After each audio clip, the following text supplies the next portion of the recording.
En tout cas, on ne pourra pas dire qu'on n'a pas parlé d'économie durant cette campagne. Ça fait 30 jours. Messieurs, dames, bonsoir à vous.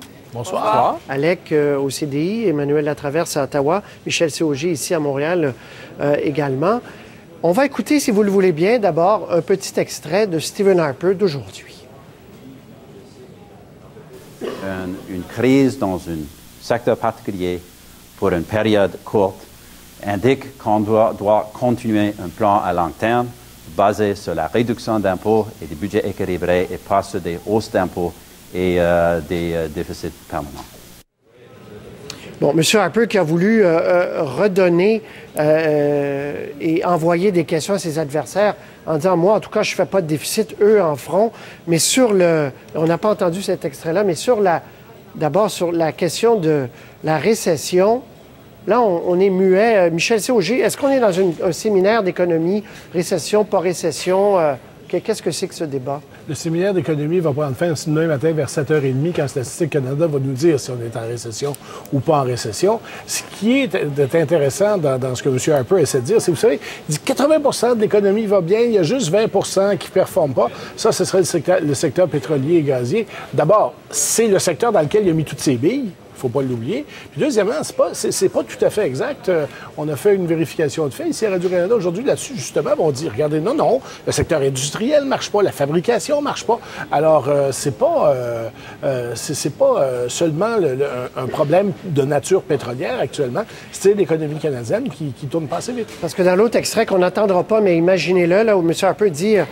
les étiquettes ne sont pas importantes, Emmanuel. Il dit que ce soit une récession ou peut-être ou pas, OK, mais on va s'en sortir. L'ironie, c'est qu'en ce moment, comme on ne sait pas ce sera quoi le résultat de Statistique Canada, c'est que même M. Mulcair aujourd'hui dit « les étiquettes, c'est relatif au cas où finalement on ne serait pas en récession ». Le problème pour M. Harper, c'est que c'est lui qui fait campagne sur son bilan économique et ça pose problème de voir que le Canada est en récession.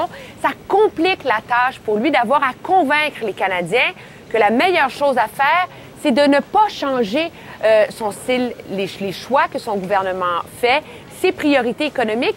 Parce que la dernière fois qu'il s'est présenté devant les électeurs avec ce discours-là, rappelez-vous, c'était en 2008, en pleine crise à l'époque, il a gagné la campagne électorale en tenant ce discours-là. Et qu'est-ce qui est arrivé 3 mois plus tard? Il a failli être défait. On ne va pas refaire le film, mais il s'est ramassé à présenter un des plus importants déficits volontaires, un immense plan de stimulation économique. Donc, c'est difficile pour M. Harper de complètement plaider la stabilité quand bel et bien, si bel et bien, ce mot récession se confirme, je vous dirais. D'autant plus qu'il est un peu tout seul en ce moment là, dans ce bateau-là. Bien, c'était ma prochaine question, Alec Castonguay.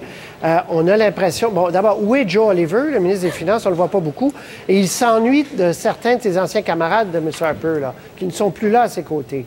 Oui, clairement, du côté de la campagne conservatrice, on s'ennuie de Jim Flaherty parce qu'il aurait été le soldat qu'on aurait envoyé au front si on l'avait eu sous la main demain matin lorsque Statistique Canada va probablement confirmer qu'effectivement, le pays est en récession technique, c'est-à-dire 2 trimestres consécutifs où on n'a pas de croissance du PIB.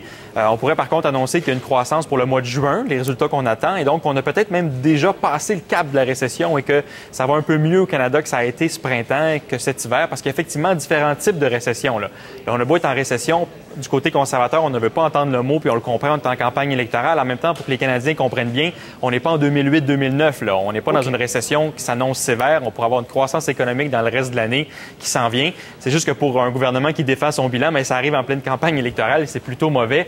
Et là, on n'a pas de soldats. Là. Joe Oliver est porté disparu. On ne sait pas il est où. On n'a pas de grands piliers économiques à part Stephen Harper à envoyer au front.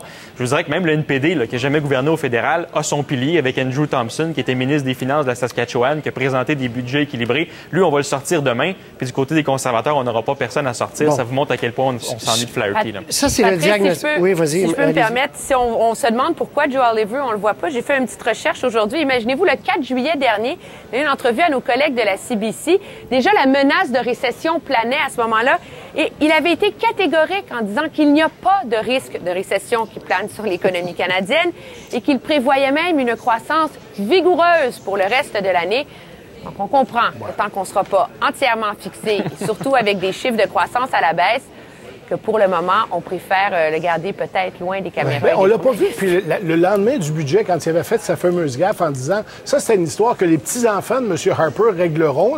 C'était l'augmentation, si on allait manquer d'argent à cause de l'augmentation du plafond du CELI. On l'a pas vu depuis ce temps-là. Si on avait une Sibérie, il serait là, mais on n'en a pas, malheureusement. Alors, il se promène à Toronto, dans des clubs, semble-t-il. Il fait campagne. Oui, il fait campagne à Toronto, dans son comté. Il paraît qu'il y a des clubs pour hommes seulement. Où mais comme a dit Alex, comme a dit Alex, on en a déjà parlé, l'absence de Jim Flaherty et de d'autres, ça se fait sentir. Bon. Par contre, ça, on verra demain, là. Les chiffres ont la tête dure, on verra, récession ou pas.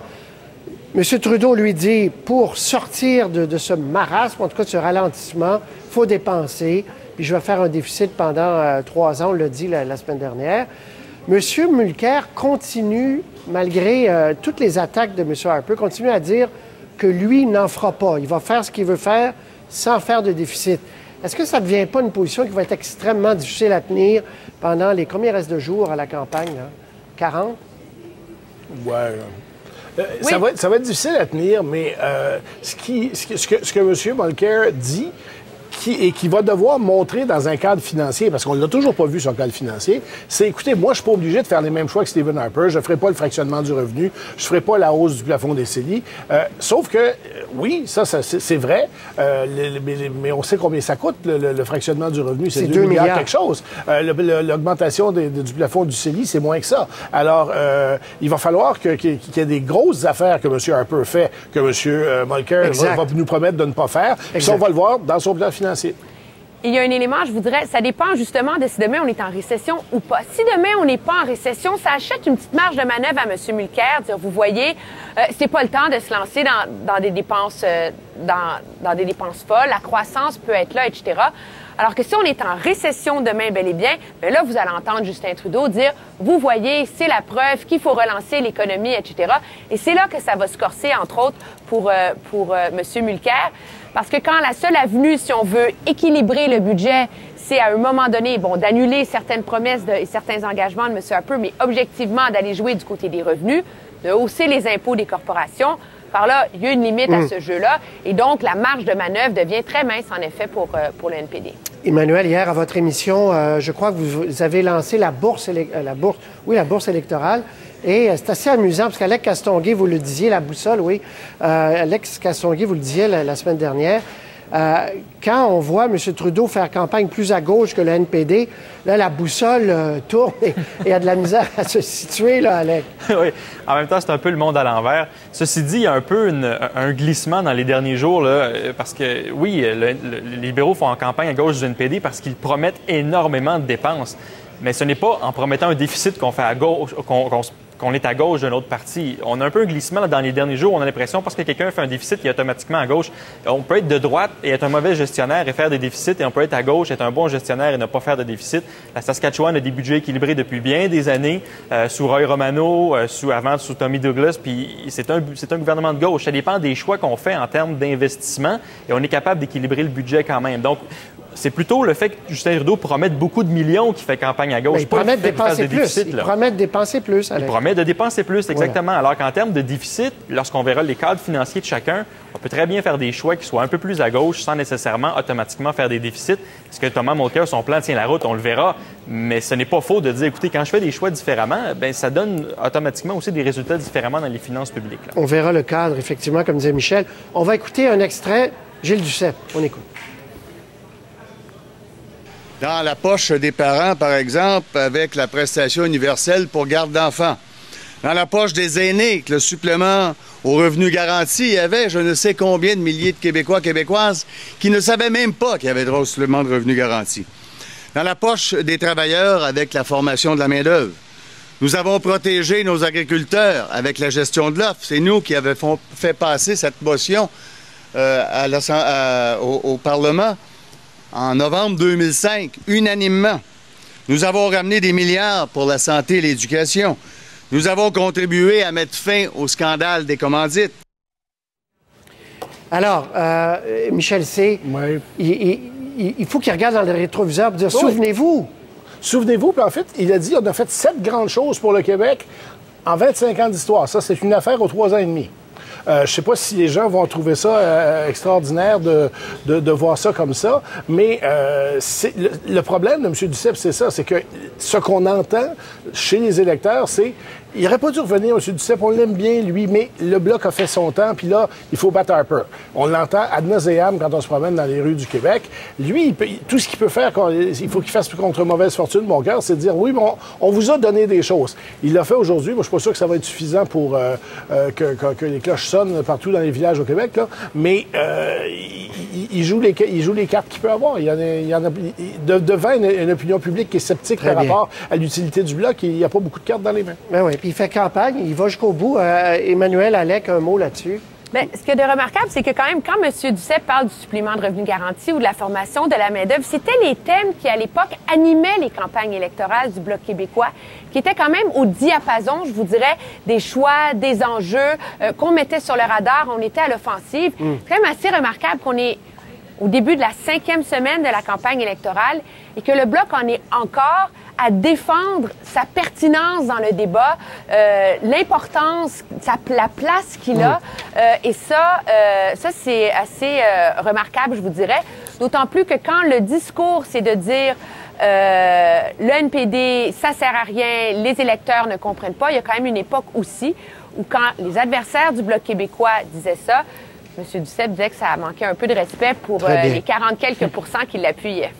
Emmanuel, Michel C. Allec, c'est tout le temps qu'on a. On se retrouve demain. Bonne journée. Puis quand vous avez dit, Emmanuel, on a eu un petit choc ici, nous.